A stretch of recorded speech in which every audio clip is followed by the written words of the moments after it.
In the late 1990s, a strange sound began echoing through classrooms, playgrounds, and bedrooms around the world. A tiny electronic chirp, harmless at first, but for millions of kids, it became a signal they could never ignore. It came from a small plastic egg. Inside it lived a creature that wasn't real, but somehow felt alive. You had to feed it, clean it, play with it, watch over it day and night. And if you didn't, it died. What started as a cute digital pet soon spiraled into one of the biggest toy crazes in history, a global obsession that took over schools, created chaos for parents and teachers, and even sparked moral panic among psychologists. This wasn't just a toy. It was the beginning of a new kind of addiction, one that blended technology, responsibility, and childhood emotion in a way the world had never seen before. This is the story of the Tamagotchi hype, and why it became darker than anyone expected.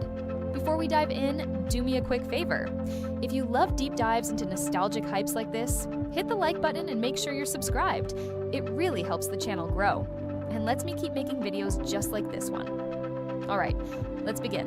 When the first Tamagotchis arrived in Japan in 1996, nobody could predict what they would become. At Bandai's headquarters in Tokyo, the idea was simple, almost innocent. Akimeta wanted to create a pet for kids who lived in small apartments, who weren't allowed to own dogs or cats. Something tiny, something portable, something that felt alive. So they placed a pixelated creature inside a keychain-sized egg and gave it just one job: depend on you. From the moment you activated it, the creature opened its little eyes, two blinking pixels staring back at you. And suddenly, you weren't just a kid, you were a caretaker, a parent, a protector. This design choice was intentional. It wasn't about fun, it was about responsibility. A digital life that needed your attention every hour, every minute, every beep. Bandai thought it would sell well. But what happened next? No one was ready for it. Within weeks, Japanese stores were overwhelmed. Kids lined up before sunrise just to get one. Parents fought over the last boxes. News broadcasts warned viewers that a toy craze was beginning to grip the country. And like all truly unstoppable hypes, it didn't stay contained for long. Because by early 1997, the Tamagotchi would escape Japan and spread across the world, turning bedrooms, classrooms, and entire households into miniature digital ecosystems, each one with a life ticking inside it, a life that could thrive or die, depending entirely on the person holding it. By the time Tamagotchi hit Europe and the United States, the world was completely unprepared. Shipments vanished from store shelves within hours. Toy stores drowned in waiting lists. Parents hunted through malls, calling every shop they could find, desperate to secure a creature for their child before the shelves went bare again. And when a new batch finally arrived, crowds formed, doors opened, and people ran, for a toy barely the size of a matchbox. But this wasn't just another craze. This was a global fever. In playgrounds, kids compared their creatures like trophies. My Tamagotchi evolved again. Mine almost died last night. I've kept mine alive for 7 days straight. It became a status symbol, not because it was expensive, but because it demanded dedication. Your worth, at least in the eyes of 90s childhood, was measured by how long you could keep a cluster of pixels alive. Even adults weren't immune. Office workers hid Tamagotchis in desk drawers, sneaking quick feeds and cleanups between meetings. Some companies had to issue memos reminding employees that digital pets are not part of work responsibilities. This wasn't play anymore. This was a daily ritual, a constant cycle of care that stretched across continents. And the deeper the world fell into the obsession, the more intense the pressure became. Because Tamagotchis didn't wait. They didn't pause. They didn't sleep when you did. They beeped, constantly, day and night. And soon, that innocent beeping, the heart of the toy, would start to disrupt something bigger than Bandai ever intended. Real life, classrooms, households, entire school systems. The chaos was coming. The secret power of the Tamagotchi wasn't its design. It wasn't the cute animations, the little dances, or even the way it evolved into new forms. Its true power was the beep. That shrill, unmistakable sound was engineered to cut through everything. Conversation, sleep, class, dinner, silence. It was impossible to ignore. Every beep was a message. I need you. Feed me. Clean me. Play with me. And if you didn't respond, the creature suffered. For kids, this wasn't just a toy. It was a responsibility they had never felt before. You weren't simply playing a game. You were caring for something that depended entirely on you. And that's when the psychology kicked in. The Tamagotchi created a loop. 1. Anticipation, waiting for the next beep. 2. Relief, responding before anything bad happened. 3. Reward, the creature stayed alive. 4. Fear, knowing it would beep again soon. It was a cycle that kept millions hooked. Children woke up at 2 a.m. to check on their digital pets. They rushed home after school, terrified they'd find a tiny pixel ghost floating on the screen, the universal symbol of failure. Some carried their Tamagotchis everywhere, to school, to the grocery store, to weddings, even to funerals.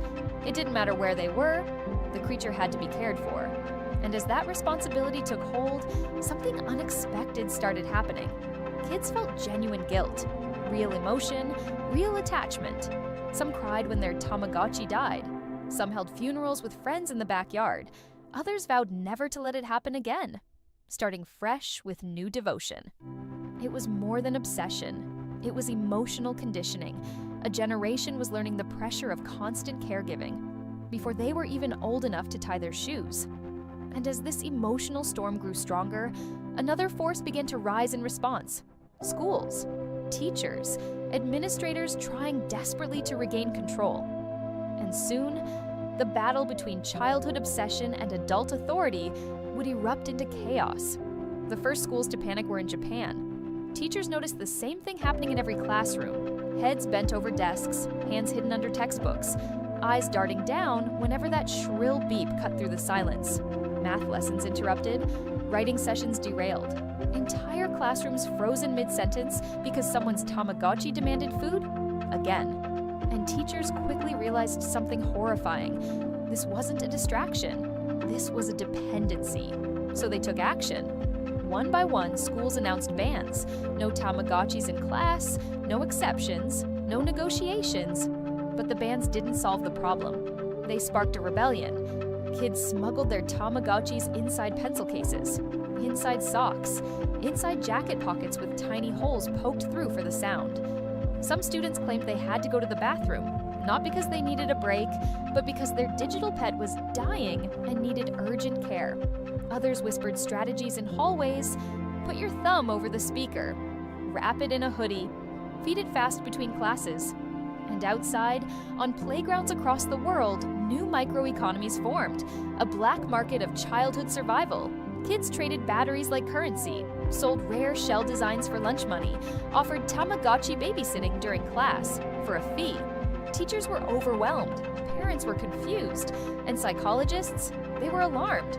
Reports began surfacing, children losing sleep to keep their Tamagotchis alive, kids crying uncontrollably when their digital pet died, parents describing emotional meltdowns when they tried taking the toy away. Some experts called it digital overattachment. Others called it a new form of stress for an entire generation. What Bandai had created was more than a toy. It was a miniature responsibility simulator. And millions of children were buckling under the weight of tiny, pixelated lives. And yet, for all the chaos, all the bans, all the panic, the hype kept growing. But like any craze that burns too brightly, the end was already on the horizon. A fall was coming. For many kids, the most terrifying moment of owning a Tamagotchi wasn't the constant beeping. In 1998, a new wave of entertainment crashed into childhood. Pokemon cards, Game Boy Color, PlayStation, Furbies, a tidal wave of color, sound, and adventure. Compared to these worlds, massive, vibrant, full of action, the tiny grayscale pixel pet trapped inside a plastic egg suddenly felt small. Children who had once guarded their Tamagotchis with their lives began leaving them on dressers, forgetting to feed them, letting them beep until the battery died. The emotional weight had lifted, the obsession faded. Toy stores that once battled crowds now couldn't give them away fast enough.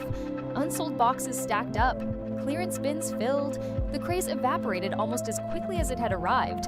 And perhaps the most symbolic moment of all, millions of Tamagotchis were quietly tucked away into drawers, shoeboxes, toy chests, never to beep again. The digital creatures that once demanded non-stop attention were suddenly abandoned in silence. But even as the hype collapsed, the story wasn't over. Because something unexpected would happen in the years that followed, a nostalgic whisper returning to the people who grew up with these pixel pets. A second life, a revival, a reminder of a simpler era, and the tiny digital heartbeat we all tried to save. For years, Tamagotchi stayed hidden in the dark corners of childhood, inside dusty drawers, shoeboxes filled with old toys. In 2004, Tamagotchi returned, a new generation with updated graphics, fresh designs, and new features.